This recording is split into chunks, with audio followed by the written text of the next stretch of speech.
Today we in Delray Beach today, y'all boys. Second interview coming. We with the owner of Filthy, straight out of Delray. So we about to walk y'all through what we got.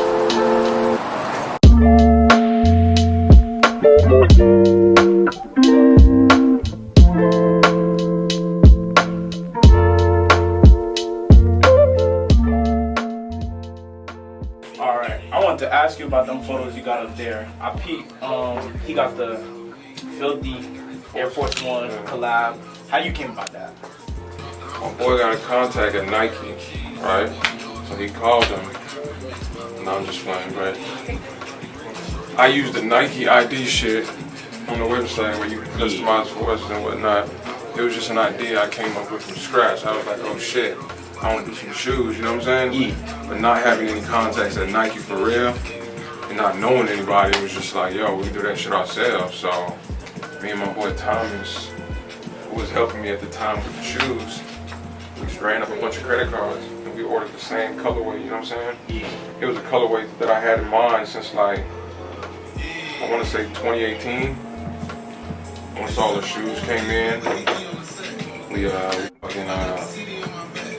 did the labels, the tongue. Oh, you did all the labels with tongue. That was all y'all? Yeah, like we stamped the quarter panel, we screen printed the insoles. Oh, okay. You know what I'm saying? We did custom box, tissue paper.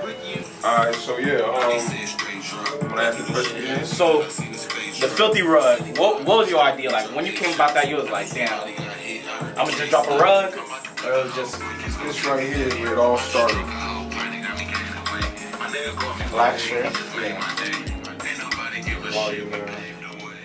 This right here is exactly where the idea came from. Because you know it rained in South Florida. So it was just pouring like shit outside. And then we had the shirt on the ground so people could wipe their feet.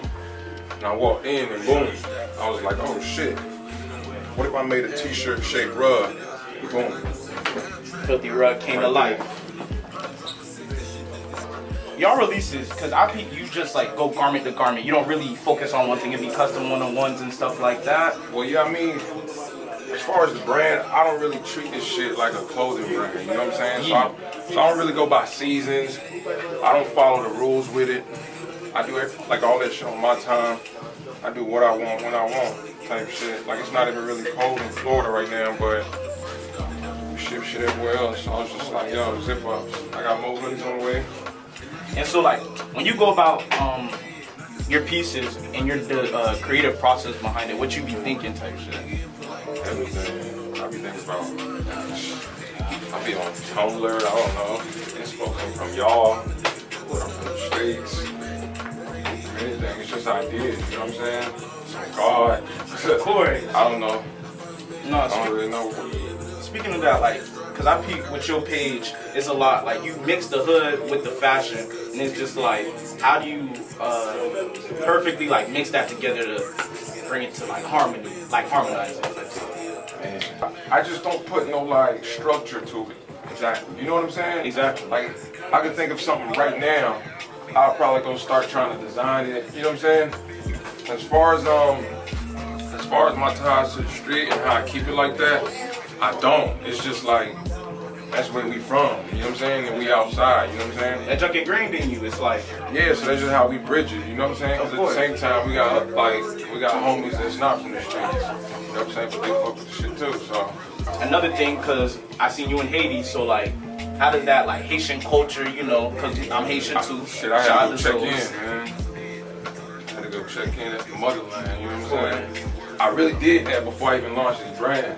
I seen it. It was like 2017. 2017. That's kind of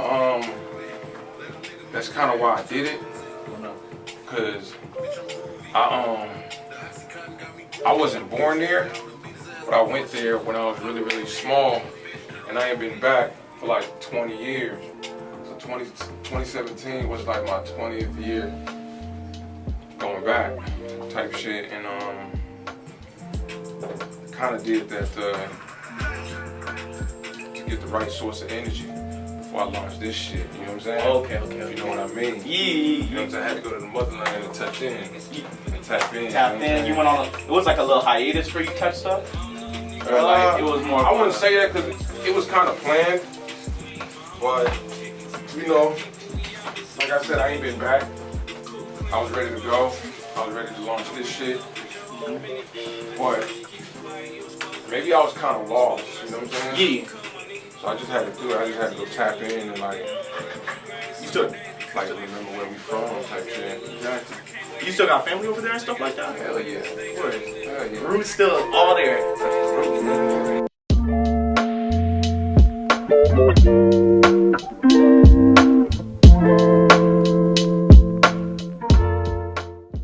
How you approach Filthy to keep it like innovating and keep it like not just being another streetwear brand on a block, you know what I'm saying? Easy, man. I just don't treat the shit like a clothing brand. Like, I don't know if you've heard me say this. No, I heard you. I treat that shit like an art project, man. Like, you feel what I'm saying? Of course. And there's no rules to art. You know what I'm saying? So it's just like, that's what it is. Like, from jump, I knew, like, yo, I don't want my shit to look like no other brand. Because I told you before, I had a brand previous than Filthy. The name came from me trying to do a magazine. You know what I'm saying? Yeah, I get what So with the previous brand, I was chasing all the wrong things. I was on the wrong path with it. And I was seeking press and shit like that. And you know, it was so hard just to get any editorial from like, 'cause if you ain't popping, you ain't popping. So I was just like, shit, I'm gonna make my own platform that give artists like myself a spotlight. You know what I'm saying? So I was like, yo, and this around the time, like, I don't know if y'all remember, but like, magazine in print form was like, it's going down. was going out. You know what I'm saying? Like, so I was like, I'm gonna do a magazine. You know what I'm saying? And I'm gonna showcase all the underground, all the underdogs, like all the niggas that was doing it at my level that needed a spotlight. And I named it Filthy. Because filthy to me just meant dirty, just meant texture. Exactly. So I felt like if a nigga was really like out with it, they was getting dirty. You know what I'm saying? It was in the mud. It was in the mud. You know what I'm saying? So I was like, I'm gonna name that shit Filthy. And then I went and bought the domains. I bought the name and all that shit. And yeah, I didn't get around to making anything till 2017. So one thing I'm taking away is that one of your aspects of you being a creative is putting other creatives on, because when they was down bad, you know, ain't nobody was helping them. It's not that they down bad. It's more like, you know, with anything we do, as far as like us wanting it to be successful, it's in our mind. You feel what I'm saying? Yeah. But financially, we still gotta sustain like our projects. You feel what I'm saying? Exactly. So it's like funded. With all that shit that I do, you do, anyone does, it's the opportunity we seek. You know what I'm saying? And not everybody gets that opportunity. You know what I'm saying? Especially like underdogs, especially people doing it at the bottom level. You know what I'm saying? Because we didn't start with like investors or trust funds or none of that. You know what I'm saying? We start from zero. It's just you. We was just flipping a dollar. Mm-hmm. You know what I'm saying? So it's just like, who's gonna who's gonna give them type of people a chance? Type shit. No, that's real. That's really you just giving back in general. Yeah. No, for real. Just helping a lot of people out the way you can. And like for Filthy, like the way, because you guys got a great trajectory. Like y'all going far for real. Like what's your end goal? Like for it? Because there's no rules to it. Like I've said, there's really no end goal. Like I don't even think I think that far. You know what I'm saying? If you're asking me what I want with this shit, it's just like, I don't know, I want to collab with bigger brands out there, you know, but that's like on the same shit that I'm on, type shit. I definitely want to collab with more artists, you know what I'm saying? Like, I want the magazine to you know what I'm saying? Go crazy. To the point where like, it has its own department, you know what I'm saying? But yeah, that's like that's what I see as in like a 5-year short term for me. As far as like long term, I don't even think that far. Stay in the moment. I don't even really ever even see brands like lasting that far type shit. That's why I don't want like this shit to just be like a brand, like a clothing brand type shit, you know what I'm saying? Of course, you don't like a movement. Exactly, you want to be like, you want to build like a movement, a lifestyle, like a culture, really. Yeah. You want it to like, you just want it to transcend being a piece of clothes or a magazine. You just want it to be an overarching umbrella of a culture kids, people could come back to. And that's why my shirts are inside out too. You know what I'm Exactly. saying? Because I was sporting them shirts like that in high school. You know what I'm saying? Yeah. And I was always outside. You know what I'm saying? That's my era. You know what I'm saying? We was hanging out outside, riding bikes, playing football, getting dirty, go in the house, come out next day, savage, Same with the shirt. thing. You know what I'm saying? Yeah. Same shit. You know what I'm saying? And yeah, man, to the point where prior to me starting the brand, I was like, yo, I need to stand out. You know what I'm saying? So I was like, I'm gonna print all my shirts inside out. You know what I'm saying? Yeah. And to be honest, the t-shirt has always felt better to me that way. Without the seam and all the hems against your skin. You know what I'm saying? And from all these other brands that's out there, in a way they're still kind of uniform. You know what I'm saying? Yeah. They're still doing things that way. You know what I'm saying? They're still doing everything the standard way. So it's like structure. if you was around like 100 people with all wearing different brands, you'd still be standing out with your shit being inside out. You know what I'm saying? And that was 3-4 years ago. Now it's a lot more people flipping their shirts inside out, printing it that way and all that. Back when I started, I wasn't the first, obviously, but it wasn't that much around.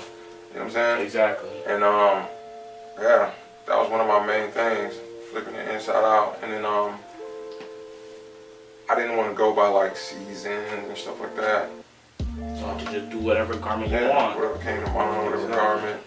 And you were just talking about high school and when you was growing up, how you was wearing inside out shirts. Like, speak to us about like your childhood growing up. Like, what are some of the things that majorly influenced you to become who you are today and what you put through Filthy? Like everything. So it was just like I've always been a hands-on kid. You know what I'm saying? So it's like I was super good at fixing computers. I used to build computers. Be on some nerd shit. I used to sell CDs back in middle school. Oh, hustling. Yeah, I was always hustling. I used to sell candy in school. I was a barber. Cut your own hair?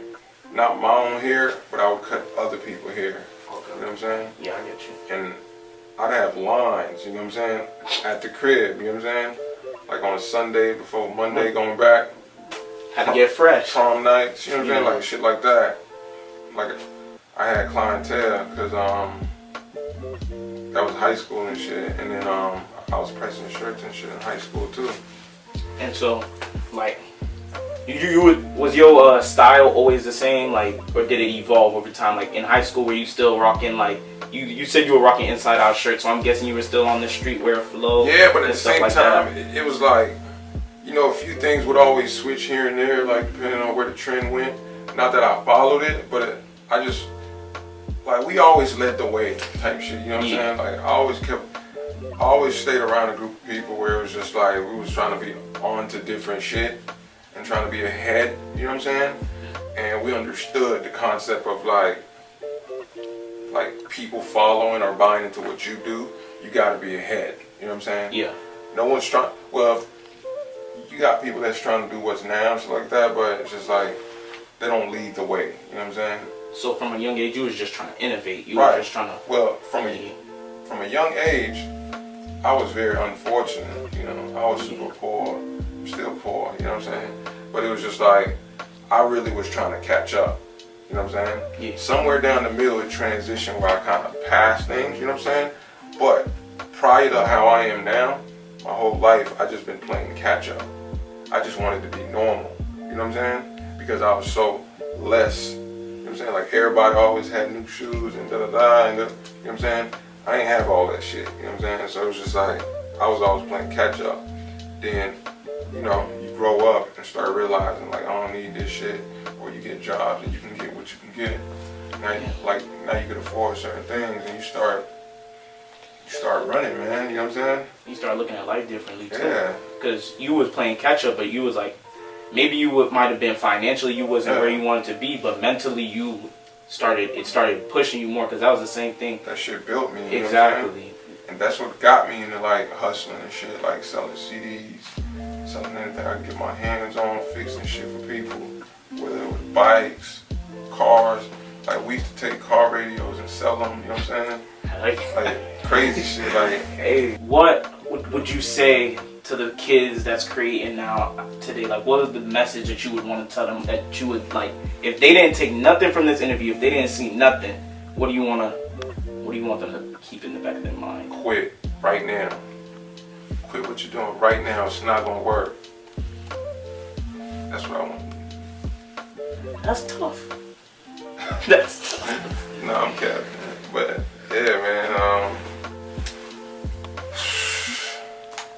I don't know. It's like all that shit's like typical, man. It's like people write me for advice and shit all the time, and it's almost like, I don't know. It's like, You sound like a broken record. nah, it's more so just like a lot of people try to reach out for pointers, but it's like there's nothing I could tell you that's gonna shape your path. You know what I'm saying? Whatever it is, you gotta go through. You gotta go through it. You know what I'm saying? Like you gotta make the mistakes. That's the only way you learn. You know what I'm saying?